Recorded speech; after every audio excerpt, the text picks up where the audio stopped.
itu bagaimana atau sosoknya bagaimana. Karena banyak yang gagal paham bahwa dia itu ada ruh, ada ini. Jadi kita meluruskan saja di sini. Siap, gerak.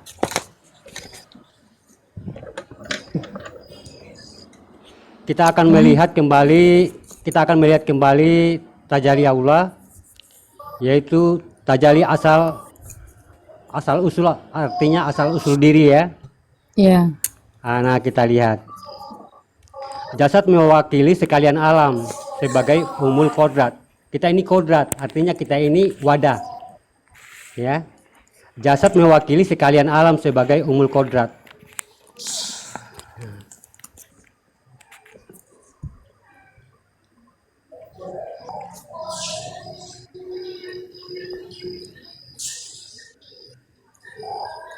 Lanjut. Ntar ada yang apa? Manggil. Oh ya. Nah, jasad ini sudah batas. Ini sebentar, artinya Fran. Artinya jasad ini sudah batasan antara alam. Kodrat tanah pada alam. Ini kodrat, artinya kita ini sudah kodrat. Kodrat tanah itu kodratnya daging juga, bisa dikatakan tanah, bisa dikatakan juga daging, bisa juga. Nah, kodrat batasan penciptaan itu cuma pada tubuh manusia, artinya badan kita ini aja. Yang lain itu bukan penciptaan, artinya yang diadakan. Jadi kita tubuh ini diciptakan, artinya diadakan dari segumpal daging tadi. Tapi kalau yang lainnya itu semua adalah hak-hak Allah. Nah, yang mana yang tidak bisa dijadikan tajalli, tapi artinya tajalli ini begini sebenarnya. Kenapa dalam ma'rifat itu tidak dipergunakan kata tanah, bahwa manusia itu berasal dari tanah? Karena tanah itu tidak bisa ditajalli. Artinya tidak bisa menempatkan sebagai kendaraan untuk menuju ke Allah. Begitu. Macam seumpama saya akan mengenal Allah, saya tidak bisa menggunakan kata tanah, artinya atau menggunakan tanah untuk menghantarkan saya ke depan Allah, tidak bisa. Jadi dalam ma'rifat itu tajalli tanah itu enggak dipakai. Yang dipakainya Nur Muhammad, karena hanya Nur Muhammad yang mampu menghantarkan kita kepada Allah. Kalau kita mengatakan kita berasal dari tanah, berarti kita harus yakin kepada tanah, berarti tanah juga yang akan menghantarkan kita kepada Allah. Nah, tapi kan artinya bentuknya kan tanah itu kan artinya benda ya, artinya ya tidak bernyawa. Jadi di situ tidak bisa ditajalikan, artinya bukan sebagai tumpangan seperti saya, artinya bagaimana saya menaiki mobil itu dan mobil itu bisa menghantarkan saya ke tujuan, tapi saya nggak bisa jadi mobil kayak gitu. Tapi kalau dalam Nur Muhammad, nah, karena Nur Muhammad adalah sifat kita.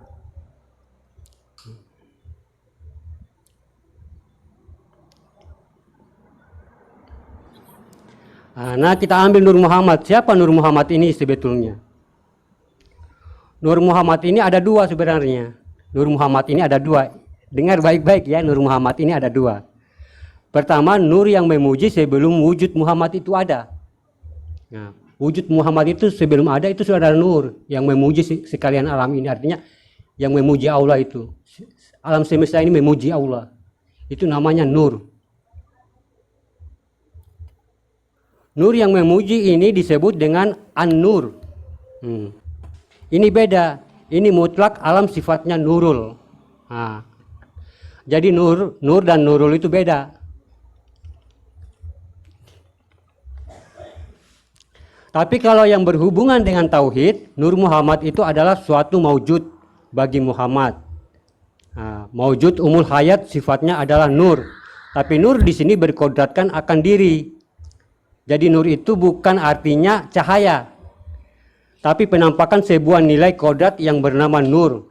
Ini nilai, bukan penampakan cahaya ya. Nur Muhammad, artinya nur ini bukan penampakan cahaya.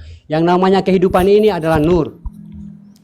Nah, jadi kalau kita melihat tubuh kita, itu adalah berkodrat nur. Tubuh kita ini berkodrat nur, hewan-hewan berkodrat nur, tumbuh-tumbuhan, tanaman itu berkodrat nur, alam semesta itu berkodrat nur, planet-planet, semua yang makhluk hidup di alam semesta ini adalah berkodrat nur. Nur ini sebuah wujud yang tak tersentuh. Inilah bedanya nur dengan nurul. Seperti kita Artinya seperti kita baik, lagi marah, lagi senyum.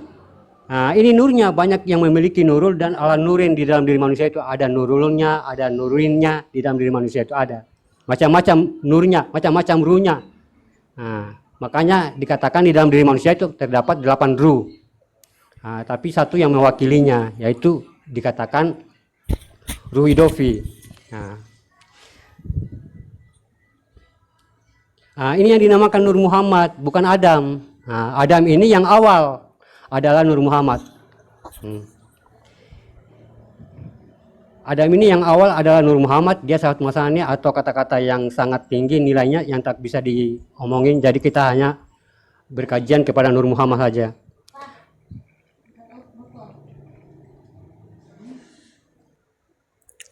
Alhamdulillahirabbil alamin.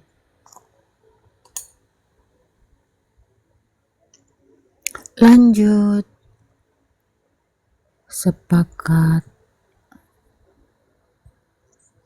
Frana Sution.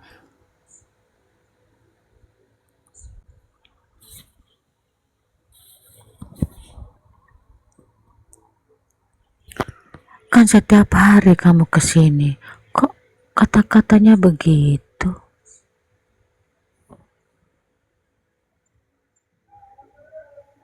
Ya, akhirnya datang juga Bang Yuda ini. Alhamdulillah. Kali ngundang deh. Ya begini ya, sebelum menyimak kajian Bang Yuda yang sudah menyampaikan hakikat ya, atau tersirat, pahami dulu bahwa ini bukan mendudukkan Allah, ya. Pahami dulu bahwa di sini yang dikaji bukan mendudukkan Allah. Jadi sebelum masuk kepada kajian-kajian seperti itu, yang harus kalian benahi itu tauhidmu, ya. Jadi kita punya namanya kemutlakan Allah, ya. Kita memahami kemutlakan Allah. Nah, kemutlakan Allah itu sebetulnya, ya Allah itu kalau yang Allah bukan itu.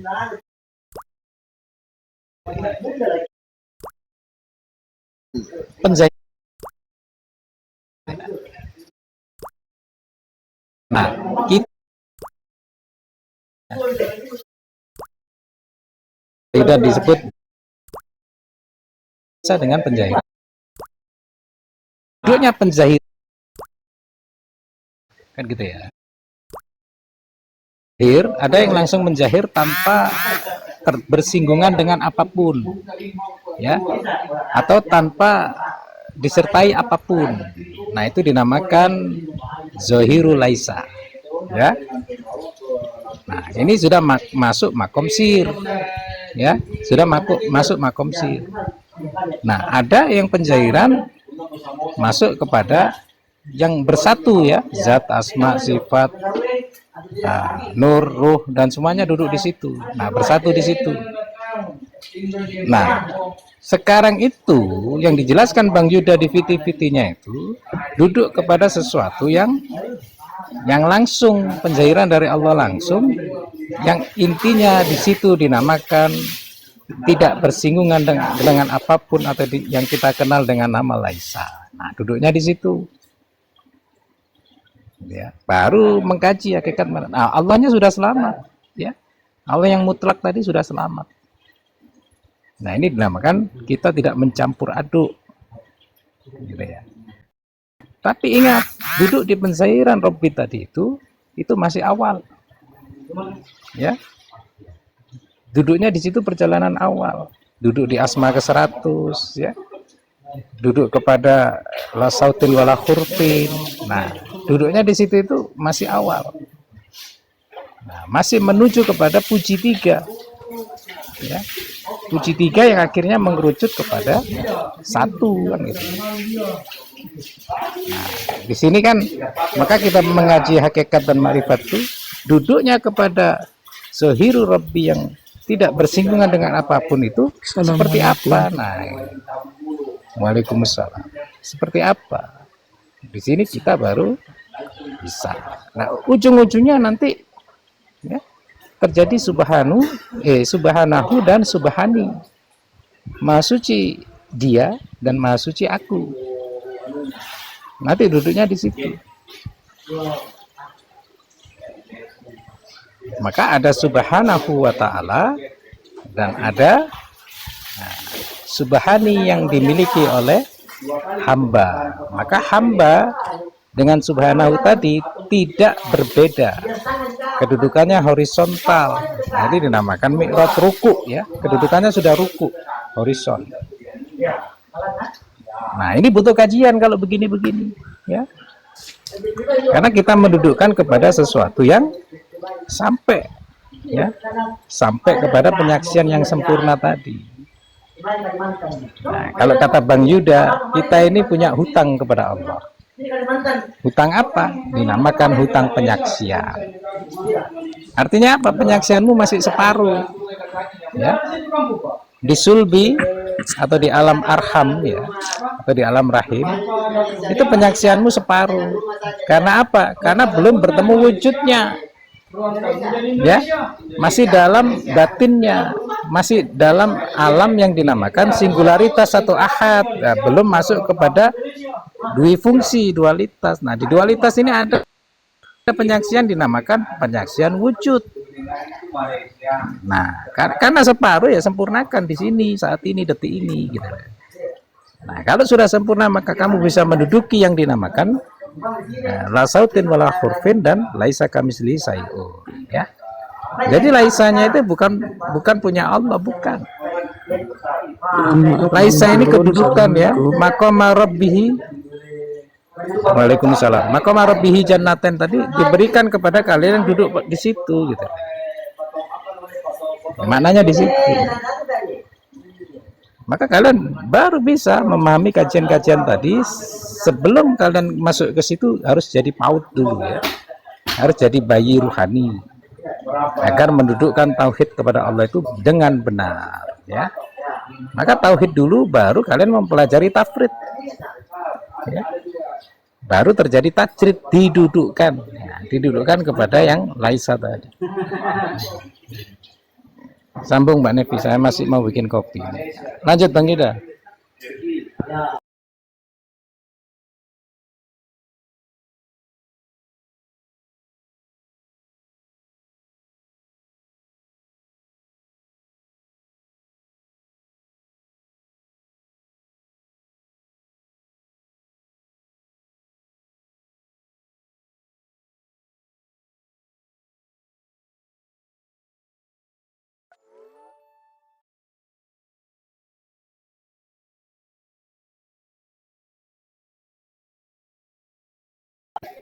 Nah, kembali ya Bang Yuda, masih repot. Jadi yang dinamakan Zahirul Rabbi tadi, penzahiran yang tidak bersinggungan dengan apapun, itu dinamakan sir. Nah, kalian pernah mengalami kan? Kalian semua ini punya sir, kan gitu ya. Sir itu dinamakan diri rahasia. Nah, maka sebelum kalian pergi ke sini, ya, nah, kenali dulu diri rahasia. Ya, di dalam dirimu ada diri rahasia. Ya, di situ kamu sholat, ya, di situ kamu bersaksi, di situ kamu bertemu. Ya. Jadi ketika pertemuan paling indah itu bertemu dengan dirimu sendiri, ya, karena kamu bertemu diri rahasia tadi. Ya. Diri rahasia ini siapa? Temui dulu. Nah, baru diri rahasia ini akan menjadi rahasia, ya. Kalau kita sudah duduk kepada diri rahasia, kita sudah menduduki diri sejati, bukan rahasia lagi, kan gitu ya. Baru kita duduk kepada diri sejati ini, rahasianya, nah siapa? Rahasianya ana, ya, anasir, kan gitu ya. Nah, ketika diri rahasia itu disebut oleh Allah dengan sebutan al-insan, nah artinya al-insan itu berbeda dengan insan. Nah, kalau al-insan ini yang dinamakan ruh tadi. Kalau insan belum tentu ruh, belum tentu dia mengenal ruh. Tapi kalau disebut al-insan, berarti dia sudah duduk pada diri rahasia yang dinamakan ruh. Nah, kalau sudah di situ, ruh terhijab juga nanti. ya, berhijab dengan ana, karena di situ disebut wa ana siruhu, dan aku rahasianya bagi hu atau ruh tadi, kan gitu ya, dan aku rahasianya bagi ruh tadi. Nah, di sini ketika kalian sudah dudukin ana, yaitu duduk kepada asma tanpa asma dan husna, kan gitu ya. Kita mengenal asmaul husna, ada asma, ada sifat, husna itu sifat. Nah, asma ke-100 tadi itu yang dinamakan tanpa asma, tanpa sifat. Nah, ya sesuai penjelasan tadi ya. Duduklah kepada zahiru rabbi yang esa nunggal tadi. Duduklah di situ. Baru nanti pelanjutkan jalanmu ya. Sampai terjadi subhanahu wa ta'ala dan subhanallazi asra bi abdi. Ya, antara subhana dan abdi tadi sudah selaras gitu. Maka terjadinya di mana? Terjadinya di mustawa, kan gitu. Di sini perjalanan puncak kita duduk kepada yang laisa atau yang dinamakan tadi la sautin wala hurfin, itu yang namanya duduk kepada muntaha, ya, duduknya di muntaha. Itulah alasan kenapa Jibril ada jarak. Nah, karena memang di situ tidak ada nama, tidak ada sifat.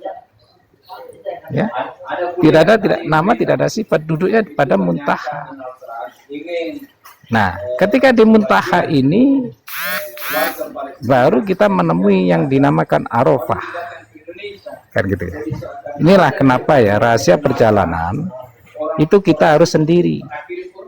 Nabiullah Adam terpisah dengan ibunda Hawa selama 40 tahun, ujung-ujungnya ingin bertemu di Arafah, ya, ingin bertemu di Arafah atau Raf-Raf. Jadi di atas muntaha itu nanti kalau sudah duduk di muntaha kita mengenal Arafah. Arafah itu apa sih? Arafah itu yang dinamakan mashhar. Mashhar itu mashhurnya Allah. Ya, justru mashhurnya Allah tidak sekarang ini di dunia. Ya, mashhurnya Allah, mashhurnya itu berada di Arafah, duduknya di sana, gitu ya. Rasulullah untuk melakukan itu dia harus terpisah dengan Khadijah, tapi bukan keterpisahan abadi sementara. Artinya ibunda Khadijah oleh Allah sudah didudukkan di Arafah. Nah, Rasulullah harus menjemput, ya, datang dengan dimi'rajkan oleh Allah. Nah, itu maka setelah pulang dari mi'raj, Rasulullah itu nggak ada perasaan selalu bahagia beliau. Ya, selalu bahagia. Begitu juga saya, kenapa saya berpisah dengan semuanya? Nah, karena saya mengetahui, ya, mengetahui hal ini gitu loh. Siapapun dalam perjalanan untuk menuju Arafah tadi atau mashhurnya Allah tadi, dia harus melakukan perjalanan sendiri, ya. Tidak ada yang mengganggu atau mencampuri. Nah, yang mencampuri itu yang dinamakan Allah nggak suka, karena tempat hijabmu itu di situ. Maka terjadilah mendua, gitu ya. Nah, kalau sudah duduk di Arafah, sudah mengenal mashhurnya Allah. Nah, maka di situ digambarkan ada Ashabul Kahfi, ya, 7 pemuda. Nah, di situ menyatakan wa ana basarum mislukum, ya, dan aku basariyah, kan gitu ya. Nah, baru bertemulah kepada sesuatu yang dinamakan latif, lembut.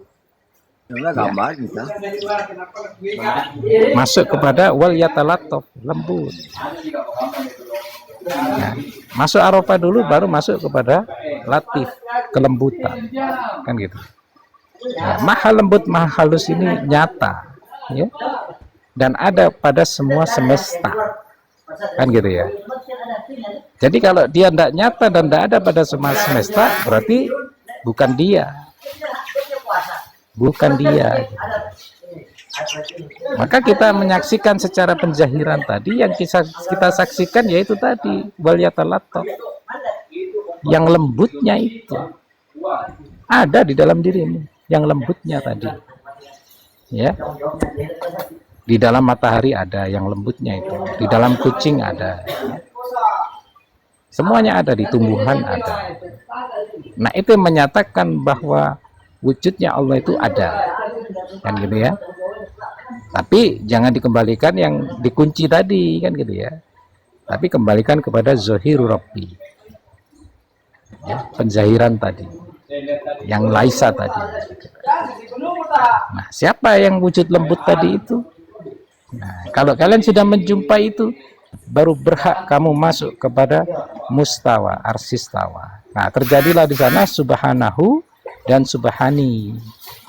Maka di situ subhanallazi asra bi abdihi laila. Silakan Bang Yuda.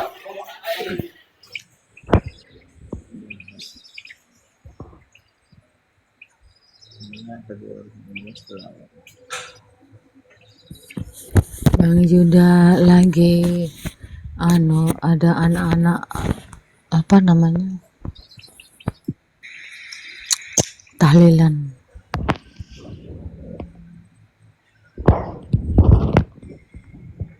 Bang Arsi Ya, Kak Evi. mau. Iya Assalamualaikum, silakan. Kak Evi. Saya Waalaikumsalam lanjutin sebentar warahmatullahi aja ya yang wabarakatuh. narasi Iya, tadi, saya lanjutin sebentar aja ya. iya silakan. Ini masalahnya agak sibuk dikit.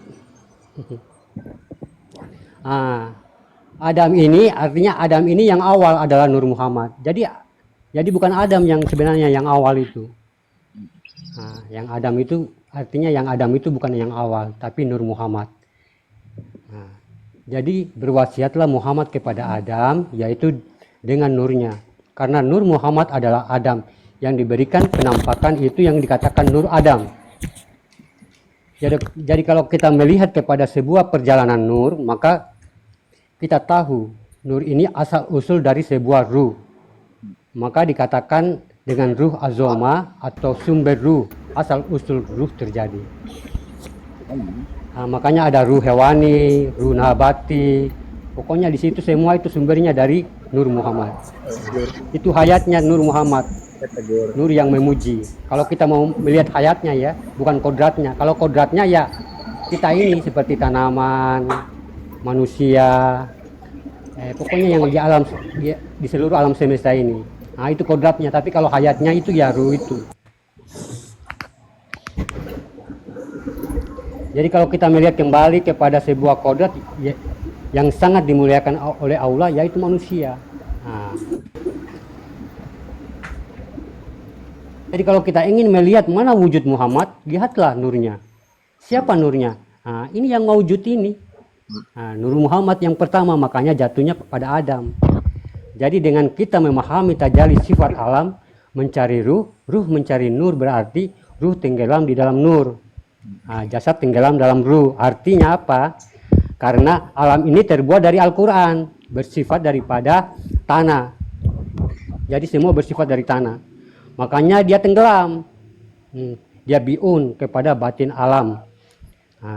Jadi alam ini lagi yang akan artinya yang alam lagi sendiri ini, artinya alam sendiri ini lagi yang akan menampakkan begitu. Jadi tidak kemana-mana kita di alam semesta ini. Kita bisa jadikan akhirat, bisa kita jadikan surga, neraka. Kalau ini kita membahas soal hakikat ya, bukan soal syariat. Jadi artinya kita menceritakan tentang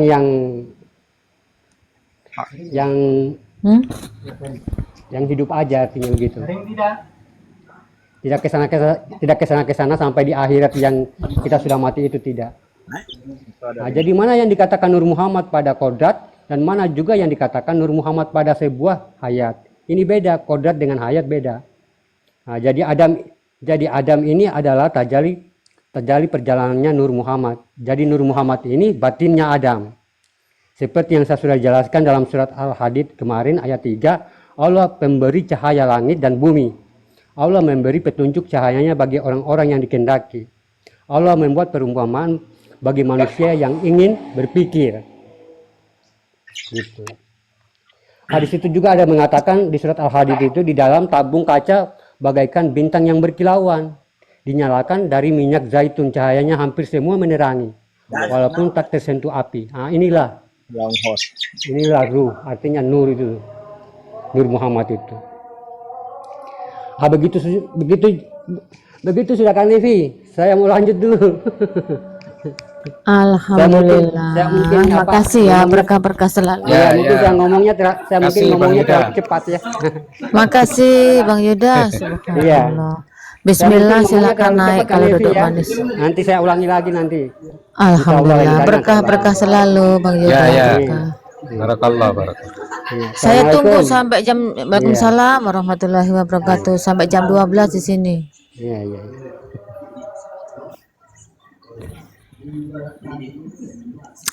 Siapa boleh naik tapi duduk manis di sini ya.